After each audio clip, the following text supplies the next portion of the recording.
అగ్ని తయారు చేసుకున్నామో అదే మాదిరిగా ఆవు పిడకల అగ్ని తయారు చేసుకొని మళ్ళీ కాస్త బియ్యం తీసుకొని దాంట్లో 2-3 చుక్కలు ఆవులు లేపనం చేసుకొని సేమ్ అనమాట 2 భాగాలు చేసుకొని పెట్టుకోండి.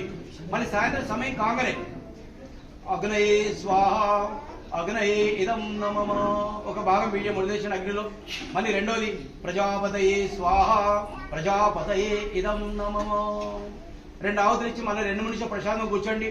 ఇట్లా రోజు 2 చేయడం వల్ల 24 గంటల మన ఇంట్లో ఒక మంచి కళ్యాణమైన వాతావరణం నిలిచేస్తుంది. వేదాలు ఋగ్వేదం చెప్పబడుతుంది, ప్రాత గృహపగ్నోలి సాయం సోమనిస దాదా. ఇట్లా చేయడం వల్ల 24 గంటలు ఒక సమరసమైన వాతావరణం మన ఇంట్లో నిలిచేస్తుంది.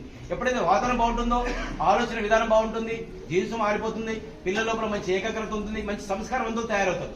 అందుకే పూర్వకాలం అనమాట మనుషుల లోపల మానవత్వం చాలా ఉండేది, మానవత్వం తగ్గిపోయింది చాలా మందికి. ఎందుకు? కాలుష్యం విపరీతంగా ఇది. ఎలాంటి వాతావరణం నివసిస్తామో అలాంటి గుణాలు ఆటోమేటిక్ వచ్చేస్తాయి మనకు. టెంపుల్ కూర్చొని చూడండి, ఒకసారి అన్నమాట వైశాఖ దగ్గర కూర్చొని చూడండి, ఎంబడి గుణం మారిపోతుంది మనకు. అక్కడ ఇక్కడ ఎంబడి కాక ఎలాంటి వాతావరణం ఉంటుందో అలాంటి గుణాలు మనకు ఆటోమేటిక్ వచ్చేస్తుంది.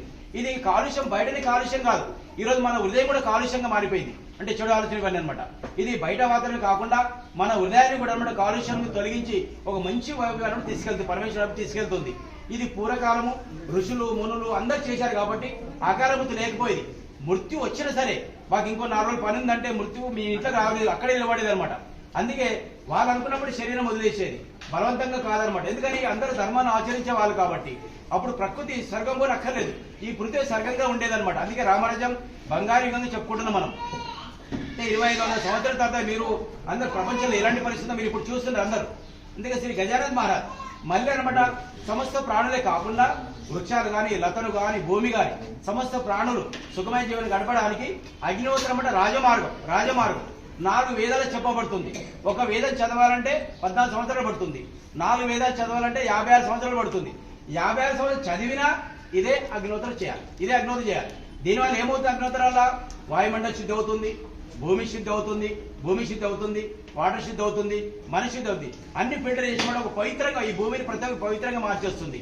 ఇది ఒక అద్భుతమైన శాస్త్రం అనమాట. ఈరోజు ఇంగ్లాండ్ ఒక సైంటిస్ట్ దీని మీద చాలా మంది సైంటిస్ట్ పరిశోధన చేశారు. ఇది అనమాట అగ్నిహోత్రంలో ఏం శక్తి ఉందని చాలా మంది పరిశోధన చేశారు. కానీ అగ్నిహోత్రంలో ఇంతే శక్తి ఉందని ఎవరు చెప్పలేకపోయారు.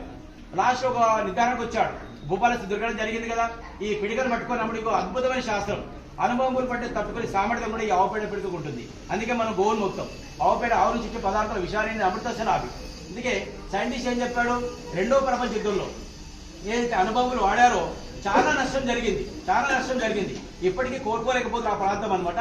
దానికి అగ్నిహోత్రం రివర్స్ పనిచేస్తుంది అన్నాడు అనమాట. తర్వాత పూర్వకాలం అనమాట మనకు పవిత్రమైన జీన్స్ ఉండేది, తర్వాత చాలా మారిపోయినాయి. అగ్నిహోత్రం మళ్ళీ ఒక పవిత్రమైన జీన్స్ తయారవుతుంది. అగ్నిహోత్రం అంటే చాలా సరళం, స్త్రీలు పురుషులు పిల్లలు ఎవరైనా చేయొచ్చు. ఎవరు చేసిన దీని ప్రభావం మనకి ప్రకృతికి అందరికీ మేలు చేస్తుంది మీకు అనమాట. చాలా సరళం. ఈ యాగం రోజు చేసుకోలేము, మనం ఎప్పుడో సందర్భంలో చేస్తాం. ఈ అగ్నిహోత్రం అనమాట మనం రోజు మన ఇళ్ళని చేసుకుంటే మన కళ్యాణం జరుగుతుంది, ప్రకృతి కళ్యాణం జరుగుతుంది. ప్రకృతి కళ్యాణం అంటే మన కళ్యాణం మన ఆటోమేటిక్ దాంట్లో ఉంటుంది మీకు.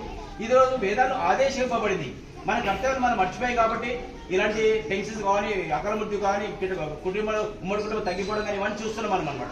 అగ్నిహోత్రం వల్ల మళ్ళీ సహజంగా స్థితికి పూర్వకాలం ఏదైతే జీవనం గడిపామో అలాంటి జీవనం గడపడానికి ఇది సులువైన మార్గం, చాలా సరళం అనమాట. స్త్రీలు పురుషులు పిల్లలు ఎవరైనా చేయొచ్చు.